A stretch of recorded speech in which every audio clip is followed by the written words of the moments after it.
जय जगन्नाथ ओडिशावासी नमस्कार। रामायण रामायण रे रामंकर गुणानुचरित अनेक वर्णना अछि। ता भितरु परम ब्रह्म रामचंद्र 14 वर्ष वनवास काहींकी करिथिले ये प्रसंग रे शास्त्र कोन कहउछंती आसंतु आलोचना करी जानिबा। अयोध्यार राजा थिले दशरथ। से धनुर्धारी राजा थिले। तांकर रथ 10 दिग को भेद करुथिबा जुगु तांकर नाम दशरथ बोली रखा जाइथिला। से शिकार करिवा को भल पाउथिले। दिने शिकार करिवा पई बाहरिबा समय रे तांकर रानी कैकेयी स्वामी पाखरे उपस्थित हेले एवं अनुन्नय कंठरे कहिले, स्वामी मु आज आपणक सहित शिकार करिवा को जिबी। राजा सम्मत प्रदान कले। कैकेयी पिलाटी दिनरू से धनुर्विद्या रे निपुणा थिले। सबु युद्ध कौशल विद्या तांकु जणा थिला। तेनु रथ सज्जित हेला। रथर सारथी हेले कैकेयी, रथी हेले राजा दशरथ। वनस्थ भितर को रथर चका गड़ी गड़ी की चलिला। निबिड़ निघंच वनस्थ मध्यरे रथ जाई उपस्थित हेला। शिकार करुथिबा समय रे हठात बिजु घड़घड़ी सह वर्षारंभ हेला। चाहू चाहू पवन प्रबल रु प्रबल मात्रा रे बहिबारे लागिला। बड़ बड़ वृक्ष सब उपाड़ी तले पकई देला। एही परिस्थिति रे रथरे जोचा जाइथिबा अश्व माने इतस्तत भाव रे दौड़ीबारे लागिले। जे जुआड़ी छा सब चली गले। जंगल रे वन्य जंतु माने सब भयाकुल शंकाकुल हेई उठिले। कैकेयी रथ को आउ संभाली पारिले नाही। जते चेष्टा कले भी रथ को से अटकई पारु नाहंती। एही समय रे राजा दशरथ रथ उपरु तळकु गड़ी पड़िले एवं मूर्छागत होई गले। किछि बाट अतिक्रम कला परे वर्षा छाड़ी गला। आज्ञा रथटी जाई उटे झंकालिया वृक्ष पाखरे उपस्थित हेला। कैकेयी टिके पछको अनेइले। देखिला बेलकु तांकर स्वामी रथरे नाहंती, तळे पड़िछंती।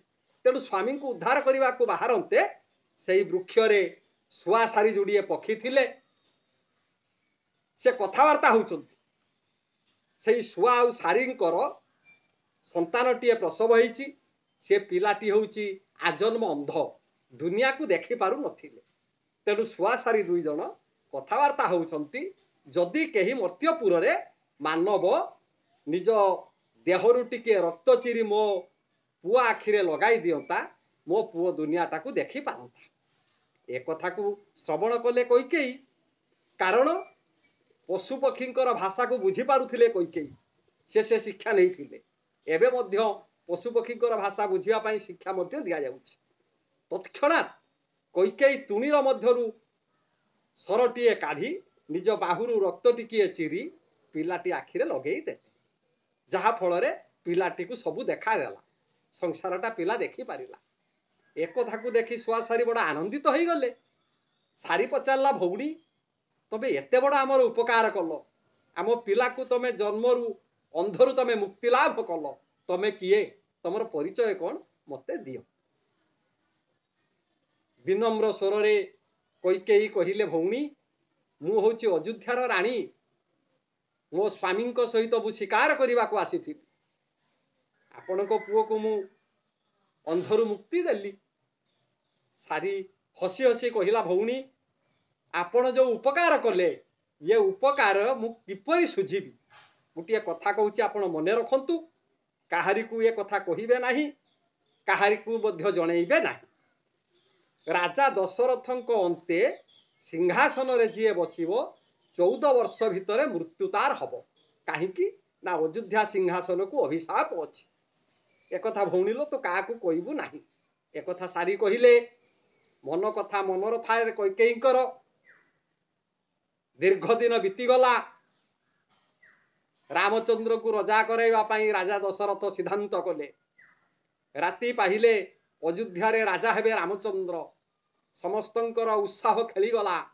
समस्ते आनंदित हो उठिले। राम भली रजा प्रजा को पालन करिवे, या ठारू सौभाग्यर कथा आज्ञा किछि नाही। एही परिस्थळे कैकेयी चिंता कले, जदि अयोध्या सिंहासन रे मर्यादा पुरुष राम बसिबे राजा हेबे ताहले 14 वर्ष भितर तांकर मृत्यु हब एक कथा को चिंता करी कैकेयी दशरथଙ୍କ पाखरे उपस्थित है अनुन्नय कंठरे कहिले स्वामी जेतेबेले आपण रोग सज्जारे पड़िथिले मु सेवा शुश्रूषा करिथिली मो सेवारे संतुष्ट होई आपण दुओटी वर दवा पाई मते प्रतिश्रुति देइथिले सेही वर दुओटी मु आज मागिबा को आसीची आपण मते सेही वर दुओटी दियंतु दशरथ कहले ठीक अछि तबे रानी तमर मन इच्छा वर दुओटी मागी नियो कैकेयी कहिले स्वामी मोर प्रथम वर हैला राम 14 वर्ष वनवास जाऊ द्वितीय वर हैला मो पुओ भरत अयोध्या रे राजा है एक कथा को सुनी दशरथंकर मुंडरे वज्रपात हैला